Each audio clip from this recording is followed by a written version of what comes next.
Bienvenidos a este canal. El nombre de este canal es El Desafío y el objetivo es desafiarlo con temas de actualidad, con temas de análisis, con temas de curiosidad, con temas controversiales, con temas contemporáneos. Así que si usted quiere estar al día, usted quiere conocer las profundidades del conocimiento, suscríbase a este canal. También estaremos en Spotify, donde usted también puede escucharnos. Mi nombre es Marisol de Muñoz y estamos aquí para desafiarnos. Un saludo muy especial para todos ustedes que están escuchando o viendo este podcast. Hoy estoy muy emocionada, muy contenta, de verdad, que el Señor es bueno y va uniendo los puntos, va poniendo todas esas aparentes coincidencias en las manos de nosotros, pero es para que nosotros nos demos cuenta cómo nosotros tenemos que desafiar a los desafíos. Muy bien, el tema de hoy se llama Tu batalla no es tu final. Y tenemos que pensar que en este mundo nosotros no estamos exentos, ¿verdad? Del dolor, de la frustración, de la enfermedad, de los obstáculos o de los problemas. Así que todo esto pareciera ser parte del camino y si nosotros creemos que nosotros el camino de la vida lo vamos a realizar así en un llano, plano, donde no hay ningún bache, estamos equivocados. En todas partes nosotros encontraremos todo ese tipo de obstáculos y esos obstáculos no están discriminando pues la edad, puede ser que a un niño le suceda, puede ser que le suceda a un anciano, no discriminan tampoco el género, puede ser mujer, hombre, o las creencias, la posición social, los obstáculos y desafíos vienen para pobres, para ricos, para los no tan ricos y no tan pobres. Todos tenemos que enfrentar momentos difíciles. En esta vida siempre hay momentos difíciles, pero el desafío no es el fin, sino que es solamente una parte del camino. Tenemos montañas y tenemos lugares planos y hay lugares también hermosos donde vale la pena pararse y ver el camino. Así que hoy quiero hablarles de algo que tal vez pues usted no lo había pensado de esa manera y es el hecho de que siempre tendremos problemas. Y no es porque algo que yo lo descubrí o que estoy diciéndole una verdad, pues algo único, sino que lo que sucede es que Jesús ya no lo había dicho. ¿Y cuándo? No lo dijo en la palabra. Eso nos lo dijo en Juan. Y en Juan 10:10 nos dijo él, en Juan 16:33, él nos dijo, en el mundo tendréis aflicción, pero confiad, yo he vencido al mundo. Estas palabras de Jesús realmente no son una advertencia, son un anuncio de victoria. Nos está diciendo, yo ya lo vencí, o sea que ustedes están ante un enemigo vencido, ya fue vencido. Entonces, nosotros ante ese aviso, nosotros tenemos que vivir de otra manera viendo el desafío, viendo esa providencia de Dios y la providencia de cuidado. Por ejemplo, hay muchas imágenes distorsionadas de Dios o creencias distorsionadas acerca de Dios. A veces cuando estamos pasando alguna situación de sufrimiento decimos, ¿verdad? Es que Dios quiere que yo aprenda algo de esto, que yo pase este proceso. Dios sabe por qué pasa todo esto. Pero déjeme decirle algo que hoy vamos a matar una vaca sagrada y es que Dios no causa el sufrimiento. Como le digo, a veces hemos aprendido que Dios nos manda pruebas para que nosotros aprendamos algo, para que maduremos, para que alcancemos un grado de espiritualidad mucho más alto. Pero eso no es lo que dice la Biblia. La Biblia es bien clara y nos lo dice en Juan 10:10 y dice, el ladrón no viene sino para hurtar, matar y destruir. Yo, es decir, Jesús, he venido para que tengan vida y para que la tengan en abundancia. Eso lo encuentra usted en Juan 10:10.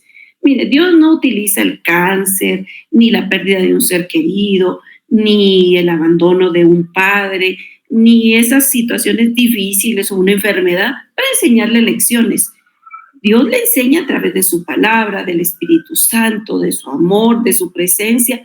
El sufrimiento viene como consecuencia por este mundo caído en donde nosotros vivimos o también viene de acuerdo a las decisiones humanas. Nosotros a veces tomamos decisiones equivocadas y es una forma que el enemigo busca destruir nuestra vida y todo lo que nosotros somos. Así que nosotros tenemos que tener claro que Dios actúa en esa paternalidad y ningún padre le va a poner algo malo a su hijo para que aprenda algo. Ningún padre le va a decir, sí, que se caiga mi hijo, así aprende a ser un poco más cuidadoso. No, Dios no es así.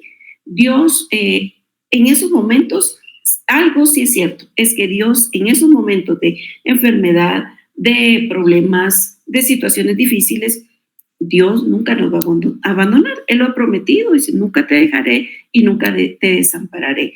Al contrario, Dios va a estar ahí entrando con nosotros a la tormenta y Él nos tomará de la mano para llevarnos y enseñarnos el camino para poder salir. A veces nosotros pasamos más tiempo en la tormenta porque nosotros estamos deteniendo, ¿verdad?, que venga ese sol o que la tormenta pase. ¿Se recuerda usted que Jesús estuvo en medio de una tormenta y dice que Él en la tormenta dormía?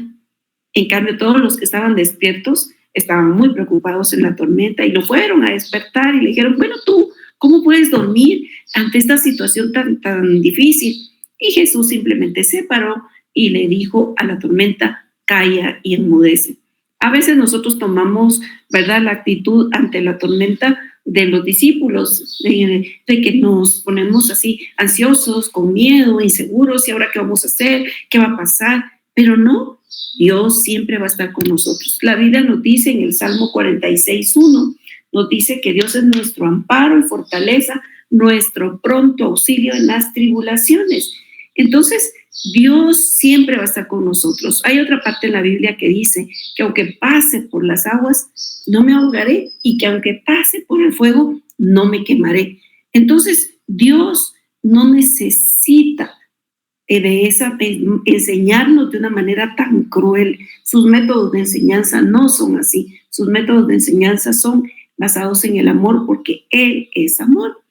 Y nosotros necesitamos ver que el desafío, el obstáculo, el problema viene, pero depende de la perspectiva con que nosotros lo veamos. En los capítulos anteriores hemos visto que hay que buscar distintas perspectivas para que esas distintas perspectivas hagan que nosotros realmente salgamos mucho más rápido, porque no hay una sola forma de salir de la tormenta, sino que hay distintas, y a veces en medio de la tormenta no podemos ver todos esos caminos, pero si nosotros hablamos con Dios, hablamos con alguna persona que ha pasado por ahí, sabe que esto nos va a ayudar muchísimo.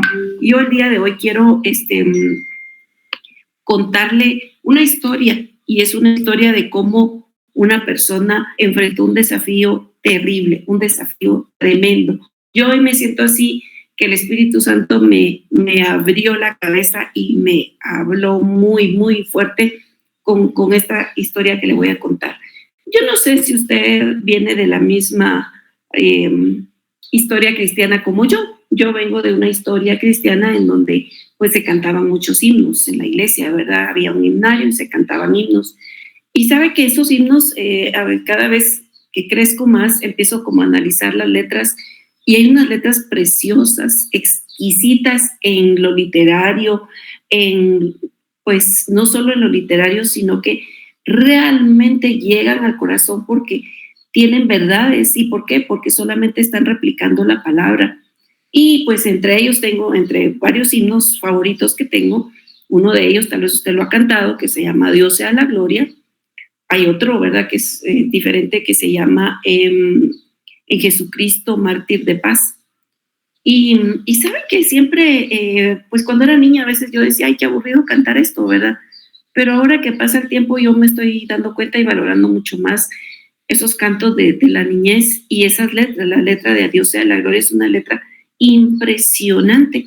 Y siempre yo, pues cuando dicen himnos favoritos, viene eso a mi mente, ¿verdad? Pero entre las dudas yo dije, bueno, ¿quién escribió este himno tan bonito? Esas letras tan bonitas, ¿verdad? Que viene y dice que tiene que poner, si yo lograra, dice, algún honor, que ese honor se vuelva hacia ti. Por su sangre me has salvado, con su poder me ha levantado. Esa es la letra de ese himno y siempre ha tocado mi corazón. Pero cuando yo descubrí quién lo escribió, realmente me impresionó. Qué mujer, qué manera de enfrentar los desafíos. Y hoy le quiero hablar se llama Fanny Crosby. Fíjese que ella nació en 1820 y cuando nació con un problema de la vista.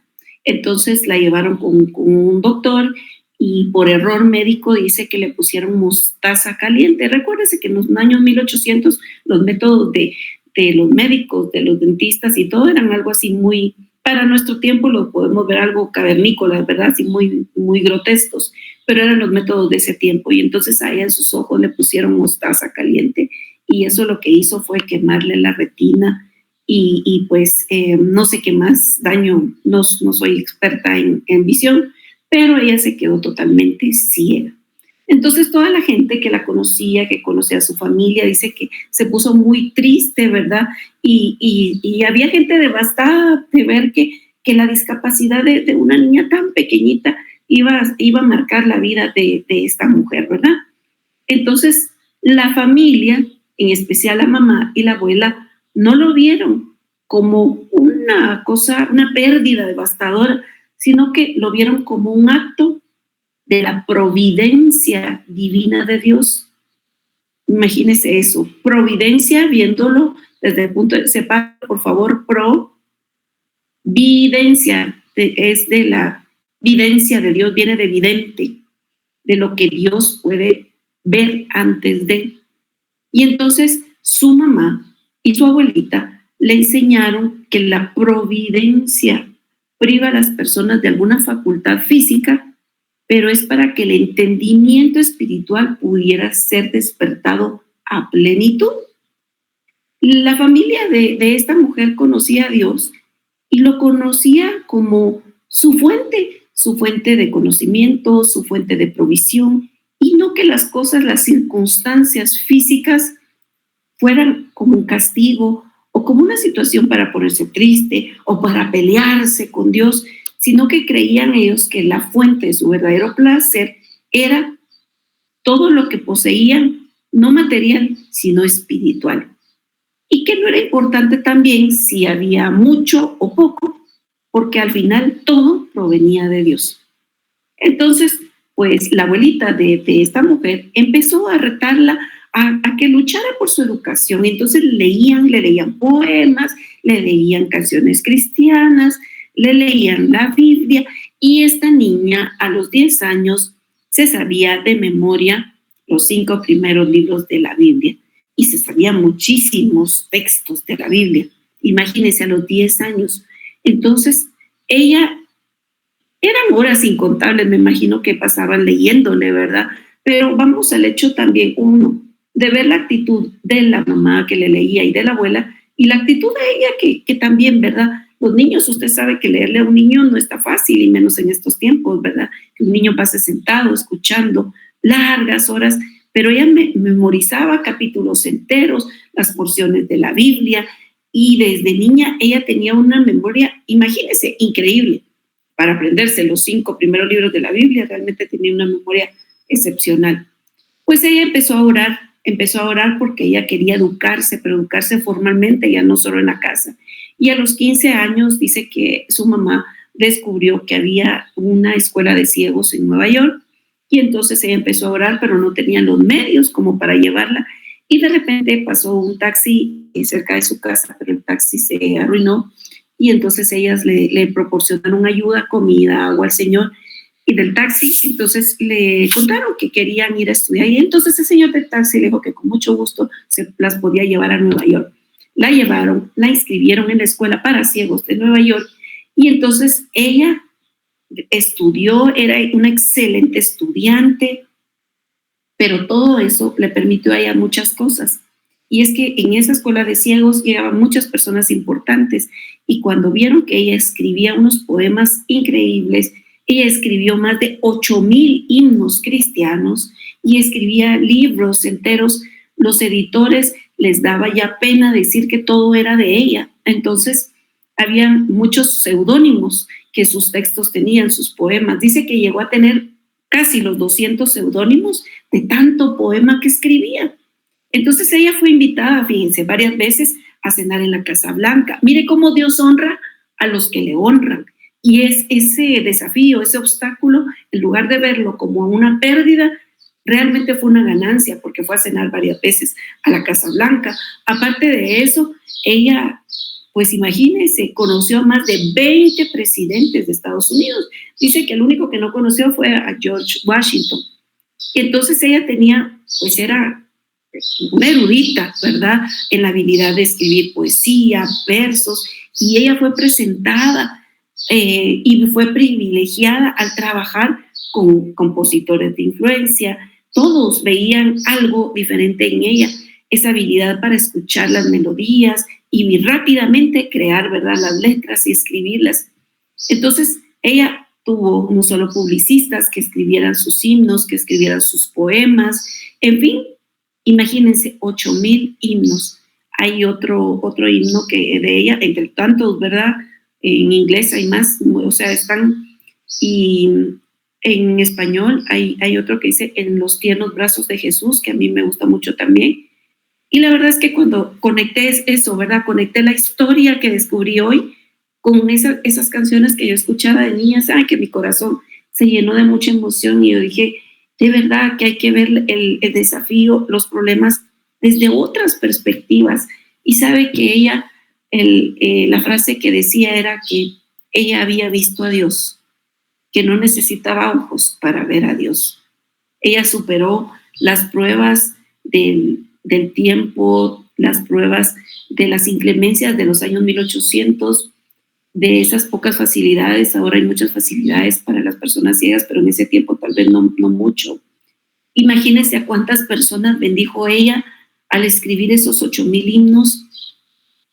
Se casó, su primer hijo se murió, y entonces, ante ese desafío de que su primer hijo muriera, tampoco fue una situación de verlo como una crisis o de pérdida de fe, sino que al contrario, ella viene y escribe un himno que se llama A salvo en los brazos de Jesús, y todo eso se fue, como le dijeron, expandiendo, y se cantaba en todas las iglesias. Es más, como yo me pongo a pensar cómo esa mujer en su tiempo jamás tal vez pensó que una niña como yo iba a cantar eso y que una señora como yo iba a cantar eso en Guatemala.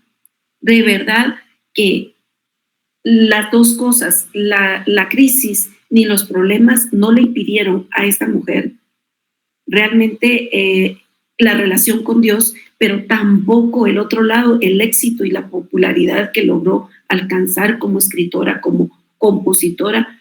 Ella nunca tomó eso como también una situación de ego, sino que todo lo contrario, y con su ceguera, dice que ella iba a los orfanatorios, iba a los lugares donde vivían los ancianitos, los asilos. Ella era maestra de escuela dominical, enseñaba a los niños. Cuando hubo una pandemia de cólera en toda esa área de Nueva York, ella se ofreció, dice, a ocuparse de los enfermos, de los moribundos. Ella se quedaba a cuidarlos en plena enfermedad. Entonces, ella hizo clic, ¿verdad? La palabra con el servicio. Impresionante, impresionante la historia de esta mujer, y es conveniente que nosotros podamos hacer una reflexión en que Dios realmente es un Dios de amor, no es un Dios que los problemas los utiliza para que nosotros estemos en una situación caótica. A Dios no le gustan esas cosas realmente. Así que nosotros tenemos que sentarnos y pensar, ¿qué vamos a hacer nosotros frente al desafío? Bueno, ya sabemos, el sufrimiento no viene de Dios. Entonces, ¿qué hacemos? Entonces, en primer lugar, tenemos que reconocer la fuente del ataque. La fuente del ataque es Satanás, no es Dios quien me está castigando. El enemigo es el que intenta frenar mi propósito. Pero la Biblia nos dice en Santiago 4:7, resistid al diablo y él huirá de vosotros. Nosotros tenemos que reaccionar con autoridad cuando vienen todos esos embates. Nosotros no somos víctimas, dejemos ya el victimismo, sino que nosotros tenemos poder. Recuérdese usted que Filipenses 4:13 dice, todo lo puedo en Cristo que me fortalece.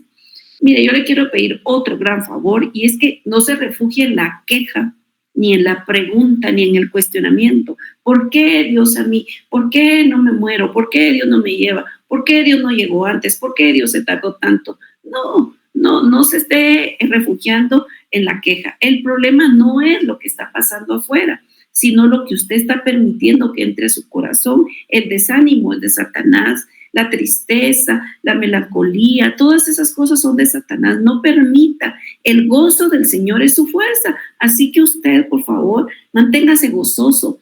Cántele al Señor cuando se sienta triste, aunque no tenga una voz excelente. Escríbale al Señor, aunque no sepa todas las líneas de la retórica. Escríbale al Señor. Recuérdese que Proverbios 18:10 dice: torre fuerte es el nombre de Jehová, a él correrá el justo y levantado será. ¿Cómo tenemos que responder ante el desafío? Responder con fe, porque el enemigo ya fue vencido. El enemigo no puede más que Dios. Dios está conmigo y Dios ya le ganó a ese enemigo. Entonces, vayamos a la palabra. El Salmo 23:4 dice: aunque ande en valle de sombra de muerte, no temeré mal alguno, porque tú estarás conmigo. Así que yo quiero desafiarlo. Y el desafío de esta semana, yo quiero que usted lo ponga en práctica, por favor. Transforme el obstáculo. Agarre, por favor, una hoja de papel y usted escriba. Y si no, en su teléfono, escriba cuál es el desafío que usted está enfrentando. Y junto a ese desafío, usted venga y escriba una promesa de Dios. Las promesas de Dios las encuentra usted en la Biblia. Busque una promesa de Dios y usted va a declarar esa promesa en voz alta durante 7 días, la semana. Pero no la repita como que es loro, no como que fuera un mantra o como que fuera un rezo. No es así. Usted hágalo de una manera con fe, que se vuelva rema dentro de usted. Usted repítaselo a su alma, a su mente, y haga una acción concreta contra ese desafío. Porque la fe sin obras es muerta. Entonces usted tiene que hacer una acción que contrarreste ese desafío. Así que usted no nació para vivir en derrota, usted nació para vencer, porque la batalla, recuérdese que las batallas las tiene que pelear usted, pero Dios está con usted. Por favor, piense que usted no es el único que tiene un desafío que enfrentar, todos, pero usted sí puede ser una persona o uno de los pocos que elige enfrentar esos desafíos. Primera Juan 4:4 dice: mayor es el que está en vosotros que el que está en este mundo. Así que Dios está con usted. Su desafío no es su final, es la oportunidad para descubrir lo fuerte que usted es cuando está en manos de Dios. Así que yo le agradezco por acompañarme en este episodio del desafío. Por favor, si este podcast ha sido de bendición para ti, por favor, compártelo. Y recuerda que el desafío no te define. Lo que te define es la victoria en Cristo Jesús. Nos vemos la próxima semana. Suscríbase a este canal. También estaremos en Spotify, donde usted también puede escucharnos. Mi nombre es Marisol de Muñoz y estamos aquí para desafiarnos.